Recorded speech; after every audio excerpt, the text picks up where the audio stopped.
তীব্র তাপদাহে পড়ছে আগরতলার পাশাপাশি গোটা রাজ্য। তাই এই অসহ্য গরম থেকে কিছুটা স্বস্তি দিতে পৌর নিগমের ৩৯ ও ৪০ নম্বর ওয়ার্ডের উদ্যোগে পৌর নিগমের সাফাই কর্মীদের মধ্যে ঠান্ডা পানীয় জল, তোয়ালে, টুপি সহ তরমুজ বিতরণ করলেন আগরতলা পুর নিগমের মেয়র দীপক মজুমদার। এই দিন এডি নগর স্কুল প্রাঙ্গণের এই অনুষ্ঠানের আয়োজন করা হয়েছে। এই দিন দীপক মজুমদার বলেন, সারা রাজ্যের সাথে আগরতলা ও তীব্র দাবদাহে চলছে। এই গরমকে উপেক্ষা করে কাজ করে যাচ্ছে পৌর নিগমের সাফাই কর্মীরা। তাই গরম থেকে কিছুটা স্বস্তি দেওয়ার জন্য সাফাই কর্মীদের মধ্যে ঠান্ডা পানীয় জল, তোয়ালে, টুপি সহ তরমুজ বিতরণ করা হচ্ছে। পাশাপাশি রাজ্যের রক্তের চাহিদা মেটাতে আগামীকাল রামনগরে এক মেগা রক্তদান শিবিরের আয়োজন করা হবে। সারা রাজ্যের সঙ্গে আগরতলা শহরও তীব্র দাবদাহে মানুষ জ্বলছে।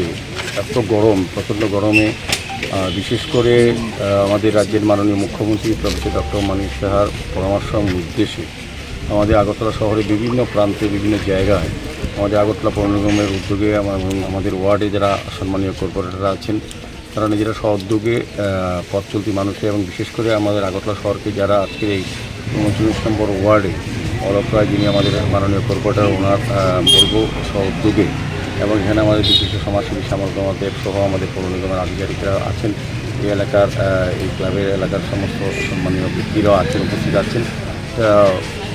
গরমের জন্য একটু স্বস্তির জন্য তরমুজ দেওয়া হচ্ছে, একদম কোনো আস্থাকর তরমুজ দেওয়া হচ্ছে, টুপি দেওয়া হচ্ছে, তোয়ালে দেওয়া হচ্ছে, ঠান্ডা পানীয় দেওয়া হচ্ছে, যাতে তারা কিছুটা স্বস্তি পান। সেই উদ্দেশ্যেই আমি তাদেরকে অনেক অলকবতী অনেক ধন্যবাদ জানাই। অলকবতী সারা বছর ব্যাপী মানুষের চিন্তা ভাবনা করে মানুষের দুঃখ থেকে থাকেন এবং সারা রাজ্যে যখন এই এত গরমে পছন্দ করে মানুষ অতিষ্ঠ, তখন কিছুটা স্বস্তি দেওয়ার জন্য উনি ব্যবস্থা গ্রহণ করেছেন। উনি কিন্তু আজকেই প্রোগ্রাম করেনি, কয়েকটি প্রোগ্রাম আমি এসেছি প্রতিটি ওয়ার্ডে প্রতিটি বিভিন্ন জায়গায় করছে। আমি আগরতলা শহরেও আজকে থেকে আগরতলা পৌর নিগমের উদ্যোগে 4টি জোনালে আমরা এই ধরনের আয়োজন ব্যবস্থা করেছি। তো আমার মনে হয় সার্বিকভাবে সমস্ত সামাজিক সংস্থার ব্যক্তি সবাই যদি এগিয়ে আছেন কিছুটা অন্তত স্বস্তি দেওয়া যাবে এই গরমের মধ্যে। আমি আবারও 19 ওয়ার্ডের কার্যকর্তারা এবং বিশেষ করে যারা কর্মীরা আছেন আমাদের সাফাই কর্মীদের এই দেওয়াতে খুব ভালো হয়েছে। তারাই এত গরমের মধ্যেও তারা প্রতিদিনই আমাদের শহরকে সুন্দর পরিচ্ছন্ন রাখার কাজ করে থাকেন। কাজে তাদেরকে একটু স্বস্তি দেওয়া, তাদেরকে মূল্যায়ন করা, সম্মান জানানো, এটা অলগব বিশেষ কৃতিত্ব আমি ক্রেডিট করব। সকলকে অনেক অনেক ধন্যবাদ।